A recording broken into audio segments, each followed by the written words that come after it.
دین اور دنیا، دین اور دنیا، دین اور دنیا اسلام کے ساتھ۔ بسم اللہ الرحمن الرحیم۔ تمام حمدیں اس پروردگار کے لیے جو ہمارا خالق و مالک ہے۔ میری عزت کے لیے اتنا کافی ہے کہ وہ میرا پروردگار ہے، اور میرے فخر کے لیے اتنا کافی ہے کہ میں اس کا بندہ ہوں۔ تمام درود و سلام بے شمار بے حد و بے حساب اس آخری نبی پر، خاتم النبیین پر، جو ہمارے آقا و مولا ہیں۔ خوبصورت اسکرین پر آپ پروگرام دیکھ رہے ہیں دین اور دنیا۔ ہمارے ساتھ موجود ہیں شیخ الحدیث مانچسٹر مسلم کالج مانچسٹر یو کے، ڈائریکٹر اجالا انٹرنیشنل یو کے، سجادہ نشین آستانہ عالیہ باگڑیا والا ضلع گجرات پاکستان، مبلغ اسلام ہیں، سفیر اسلام ہیں، پروفیسر سید ریاض حسین شاہ صاحب۔ السلام علیکم ورحمۃ اللہ وبرکاتہ۔ وعلیکم السلام ورحمۃ علامہ اللہ۔ صاحب کیسے مزاج ہیں؟ ماشاء اللہ۔ الحمدللہ صحیح۔ اور کچھ سوالات میں نے آپ کے لیے سوچے ہیں کہ شیطان کی فریب کاریاں، اصل میں شیطان کیا ہے، کس چیز سے بنا ہے، اس کا مادہ کیا ہے، اور اس کے معنی کیا ہے؟ نحمدہ ونصلی ونسلم علی رسولہ الکریم وعلی آلہ واصحابہ واولیاء ملتہ اجمعین، اما بعد۔ میں سب سے پہلے جناب حافظ طاہر القادری صاحب کا جو روح رواں ہیں اس ہمارے اسلامک ڈیجیٹل اسٹوڈیو کے روح رواں ہیں، ماشاء اللہ بڑی دن رات محنت کی انہوں نے، اور میں آپ کا بھی شکر گزار ہوں حضرت علامہ نثار علی اجاگر صاحب۔ شکریہ۔ مجھے یہ موقع دیا گیا کہ میں دین اسلام کی تعلیمات کے حوالے سے چند باتیں ناظرین کے گوش گزار کر سکوں۔ شیطان کے تعارف کے حوالے سے تو قرآن مجید نے حضرت آدم علیہ السلام کی تخلیق کا جو واقعہ بیان فرمایا، جی کئی مقامات کئی مقامات پر بیان فرمایا، اور میرا خیال ہے کہ تقریباً سبھی لوگ جانتے ہیں، اس لیے دہرانے کی ضرورت نہیں ہے۔ اللہ پاک نے حضرت آدم علیہ السلام کو پیدا فرمایا، علم سکھایا، فرشتوں کو حکم دیا کہ آدم علیہ السلام کو سجدہ کرو، شیطان نے سجدہ کرنے سے انکار کر دیا۔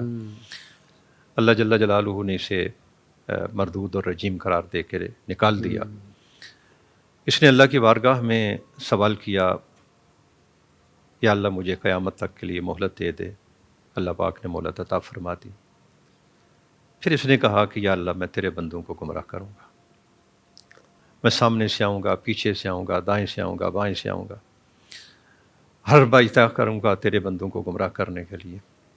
تو اللہ پاک نے فرمایا ٹھیک ہے، تم اپنی کوششیں کر لینا، جہنم تجھ سے اور تیرے پیروکاروں سے بھرا جائے گا۔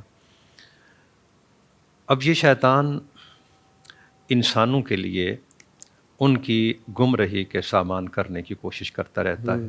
ایک تو ہے وہ بڑا شیطان جس نے آدم علیہ السلام کو سجدہ کرنے سے انکار کیا، آگے اس کی اولاد ہے، اچھا، آگے اس کے ایجنٹ ہیں، اور اس کے ایجنٹ جنوں میں بھی ہیں اور انسانوں میں بھی ہیں، اور اس کے سہولت کار بھی ہوں گے۔ اب یہ سارے مل جل کر لوگوں کو گمراہ کرنے کی کوشش کر رہے ہیں۔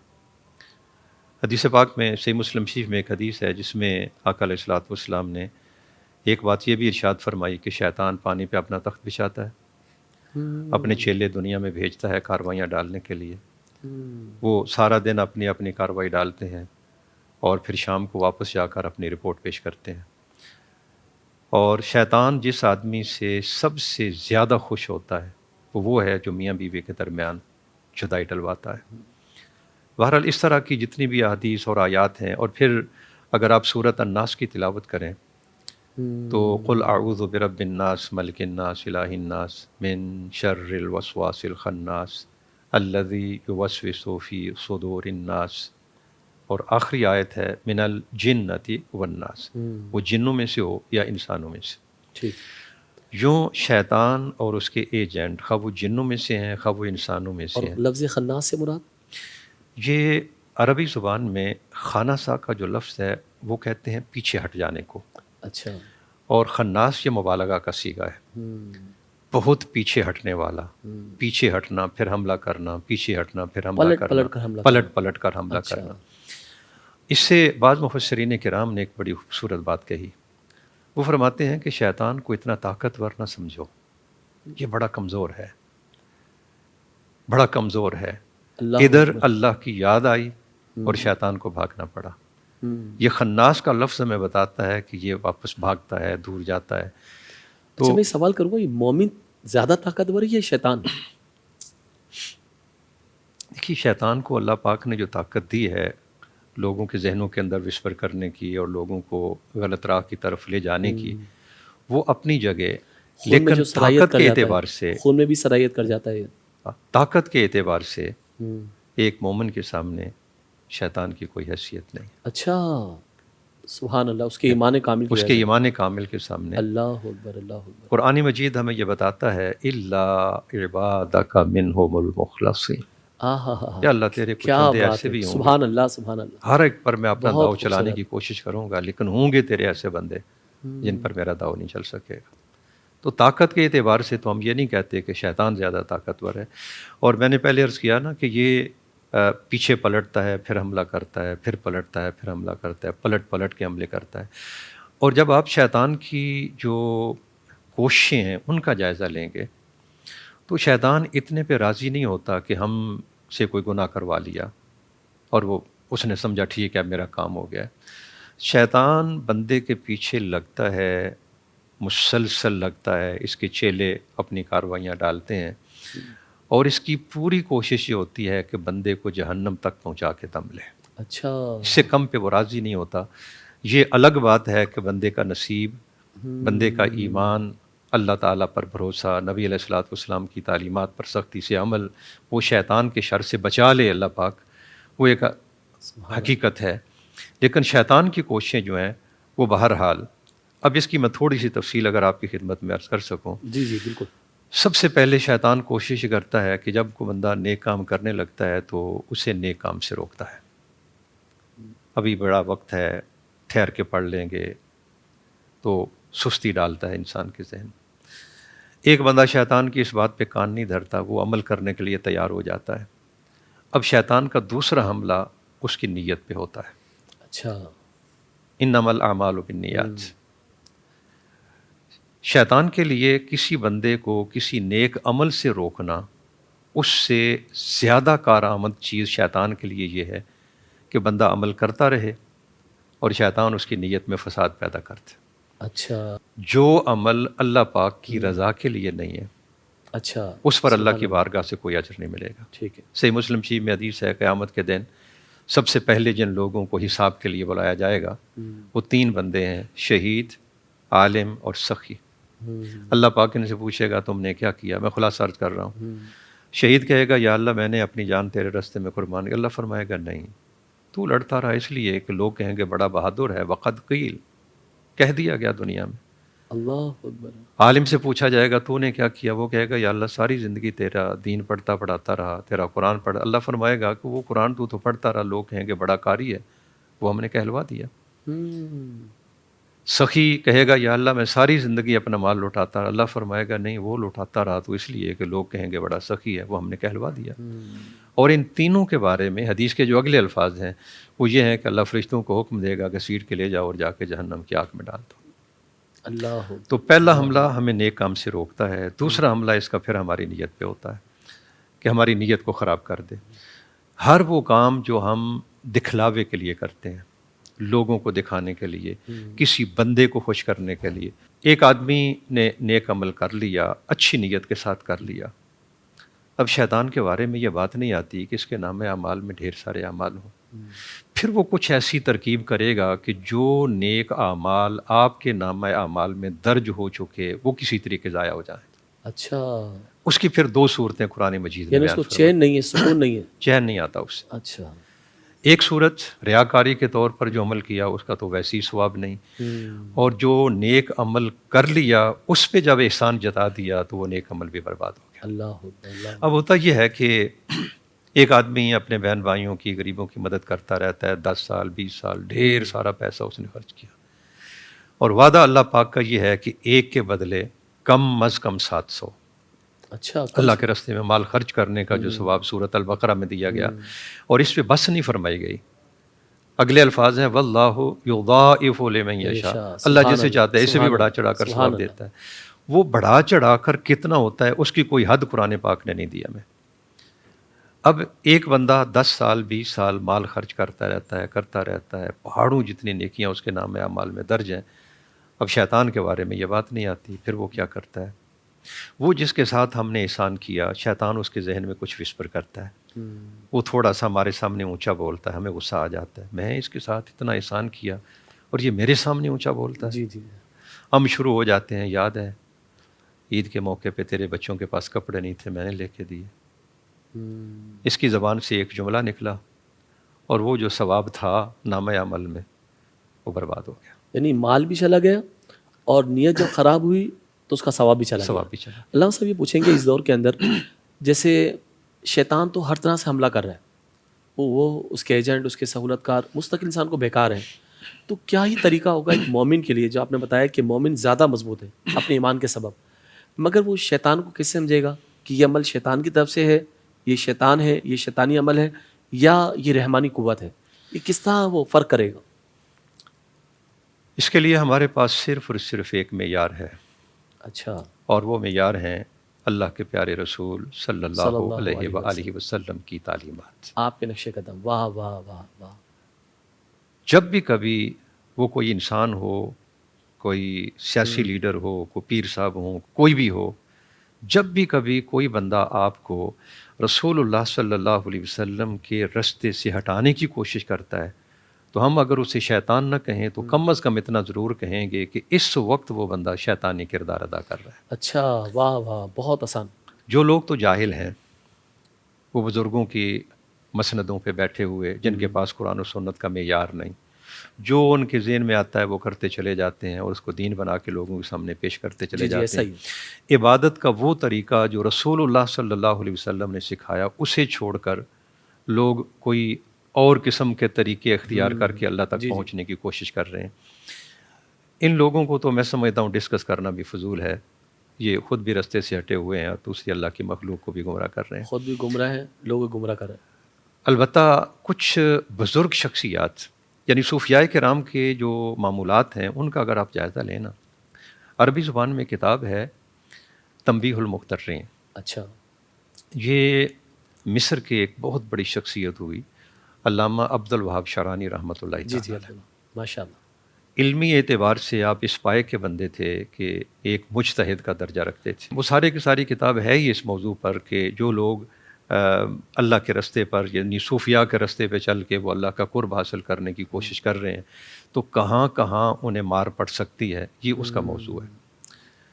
اس میں ایک بات انہوں نے یہ بیان فرمائی کہ جتنے بھی اللہ کے نیک لوگ ہیں یہ رسول اللہ صلی اللہ علیہ وسلم کی تعلیمات سے ادھر ادھر نہیں ہوتے۔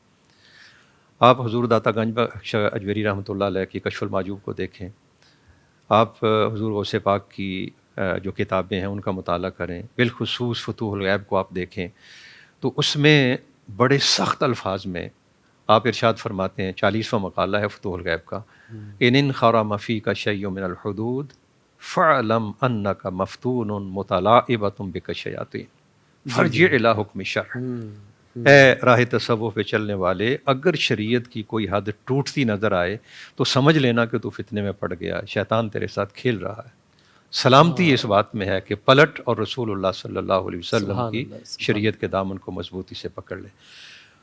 اس کی شرح کرتے ہوئے شیخ محقق علامہ عبدالحق دستیلوی رحمۃ اللہ علیہ نے حضرت ابو سلیمان دارانی علیہ رحمہ کا یہ قول نقل فرمایا۔ وہ فرماتے ہیں کہ ایک چیز بڑی بن سور کر میرے سامنے آتی ہے تاکہ میں اسے قبول کر لوں، لیکن میں اسے کہتا ہوں تا بر درستی و راستی تو دو گواہ گواہی نہ دہند قبول نہ کنم۔ جب تک تیرے صحیح ہونے پر دو گواہ گواہی نہیں دیں گے میں تجھے قبول کرنے والا نہیں۔ اور وہ دو گواہ کون ہیں؟ فرمایا کتاب اللہ و سنت رسول۔ واہ واہ واہ واہ، سبحان اللہ۔ تو پرانے بزرگوں کا یہ ہمیشہ سے یہ طریقہ رہا ہے، جو بھی واردات قلبی ان کے پاس آئیں انہوں نے اللہ کے رسول صلی اللہ علیہ وسلم کی تعلیمات پر پیش کیا، جو اس کے مطابق تھی اسے اللہ کی طرف سے سمجھ لیا، جو اس کے خلاف تھی اسے شیطان کی طرف سے سمجھ کے رد کر۔ بہت خوبصورت بات کی علامہ صاحب۔ اچھا اب یہ بتائیں کہ شیطان سے دشمنی کس طرح کی جائے؟ وہ ہمارا کھلا دشمن ہے، قرآن بھی کہہ رہا ہے. اسے دشمنی کس طرح کی جائے؟ اصول کیا ہوں گے؟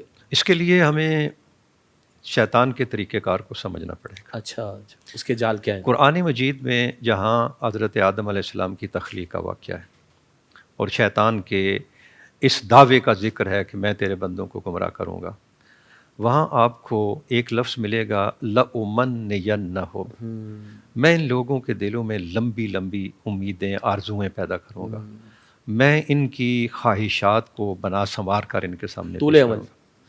تو شیطان کا بنیادی طور پر جو ہتھیار ہے وہ ہماری خواہشات ہیں. یہ اچھی اور بری بنتی ہیں اس وقت جب تک ہماری ایک خواہش اللہ کے رسول صلی اللہ علیہ وسلم کی تعلیمات کے مطابق پوری ہوتی ہے وہ اچھی ہے. جب وہ اس حد کو کراس کرتی ہے اور نبی علیہ الصلوۃ والسلام کی تعلیمات کے خلاف کوئی عمل کرنے پر مجبور کرتی ہے تو وہ خواہش پوری بن جاتی ہے. جی جی.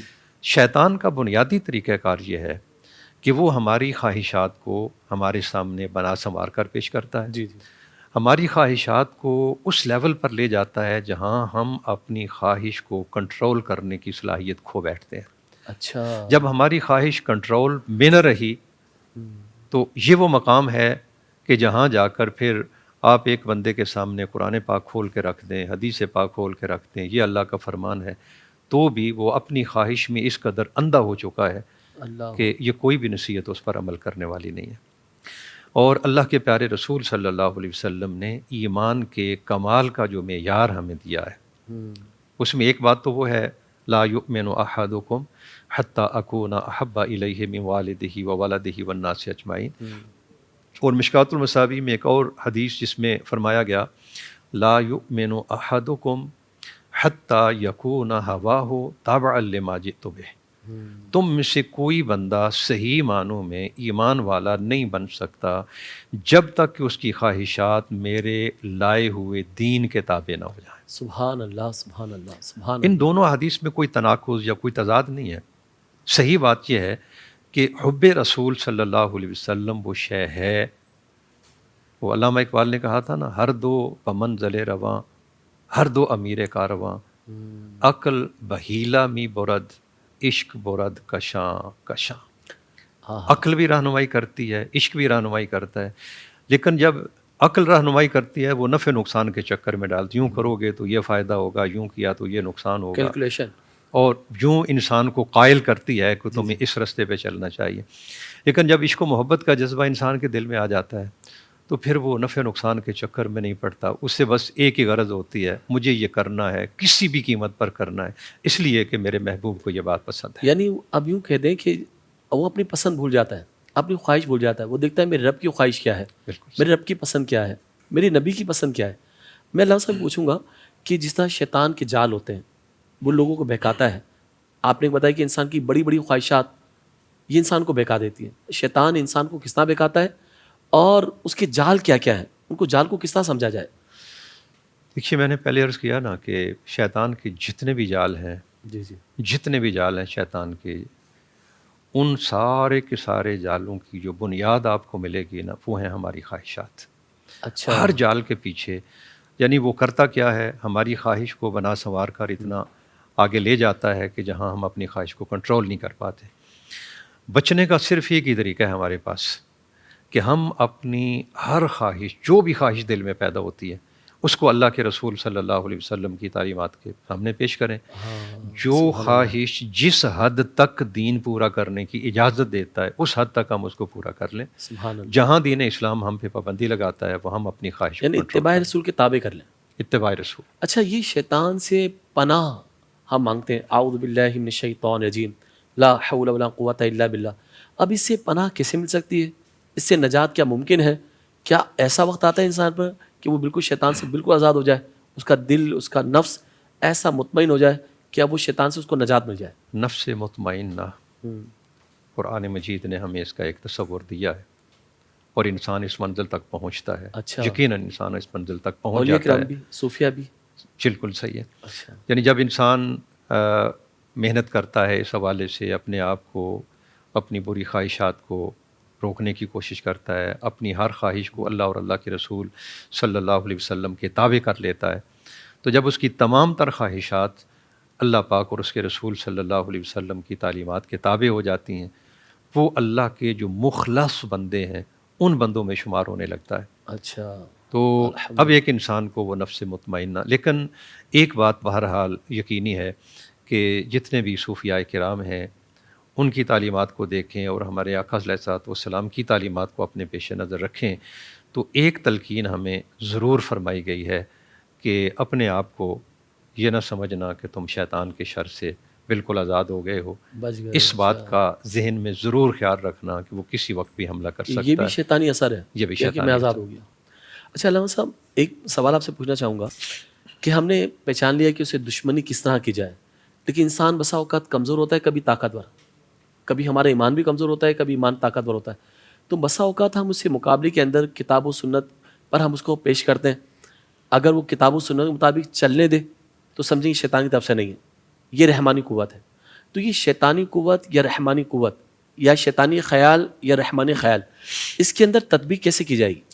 دیکھیے یہ خیالات جو آتے ہیں ہمارے دل میں، جی جی، صحیح مسلم شریف میں حدیث کیسے ہے، پتہ چلے گا کہ درج کرتا خیال ہوں۔ کس کی طرف سے ہے؟ صحیح مسلم شریف میں حدیث ہے، اللہ کے پیارے نبی صلی اللہ علیہ وسلم نے ارشاد فرمایا، ما منکم من احد الا وقد وکل بہ قرینہ من الجن، اور اگلی روایت میں پھر الفاظ اور بھی ہیں، فرمایا وقرینہ من الملائکہ۔ دونوں احادیث کو اکٹھا کریں تو مضمون یہ بنتا ہے کہ ایک تو ہے ہمارے اندر دو قوتیں ہیں، ایک قوت ہمیں نیکی کی طرف راغب کرتی ہے، ایک قوت ہمیں برائی کی طرف لے کے جاتی ہے۔ نیکی قوت کیا کہیں گے اور برائی قوت کو کیا برائی کہیں کی گے؟ قوت کے لیے صوفیاء کرام جو اصطلاحات استعمال جی، کرتے ہیں، وہ قوت جو ہمیں نیکی کی طرف لے کے جاتی ہے اس کے لیے وہ روح کا لفظ بولتے ہیں۔ اس کے ڈھیر سارے معنی ہیں، جی جی ان ڈھیر سارے معنی میں سے ایک ایک معنی معنی یہ بھی ہے، جی جی وہ قوت جو ہمیں نیکی کی طرف لے کے جاتی ہے۔ اور نفس کے ڈھیر سارے معنی ہیں، ان میں سے ایک معنی یہ بھی ہے کہ وہ قوت انسان کے اندر جو انسان کو برائی کی طرف لے کے جاتی ہے۔ ٹھیک ہے، یہ دو قوتیں ہیں ہمارے اندر، اور باہر یہ حدیث مبارکہ ہمیں یہ بتاتی ہے کہ اللہ پاک نے ہر انسان کے ساتھ ایک فرشتہ مقرر کر رکھا ہے اور ایک جن شیطان مقرر کر رکھا ہے۔ اچھا، یہ الگ الگ جن شیطان ہے، ایک وہ بڑا شیطان ہے، ہر انسان کے ساتھ الگ جن ٹھیک ہے، شیطان ہے۔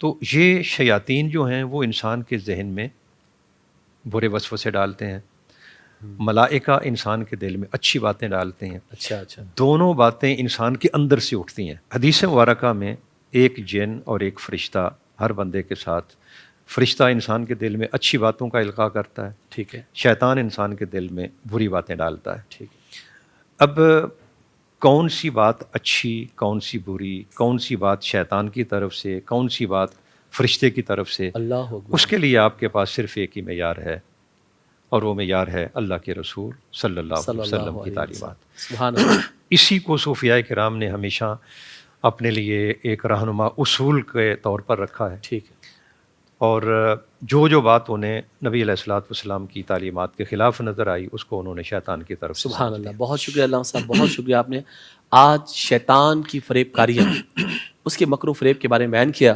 تو انسان کو سوچنا چاہیے کہ شیطان کیا ہے، اس سے کس طرح بچا جا سکتا ہے، اس کے جال کیا کیا ہیں، وہ کس طرح بہکاتا ہے، اس کی ابتدا کس طرح ہوتی ہے اور انتہا کس طرح ہوتی ہے، نفس و شیطان پر انسان کس طرح حاوی ہو سکتا ہے۔ ایک ہی طریقہ ہے سنت رسول۔ تو ناظرین کرام، اگر آپ چاہتے ہیں شیطان سے بچنا چاہتے ہیں تو اپنے پیارے نبی سے پیار کیجئے اور آپ کی سنتوں کو اپنائیے، انشاءاللہ تعالی شیطان سے بچنے کا طریقہ خوب معلوم ہو جائے گا۔ ہمیں اجازت دیجیے۔ دین اور دنیا، دین اور دنیا، دین اور دنیا، اسلام کے ساتھ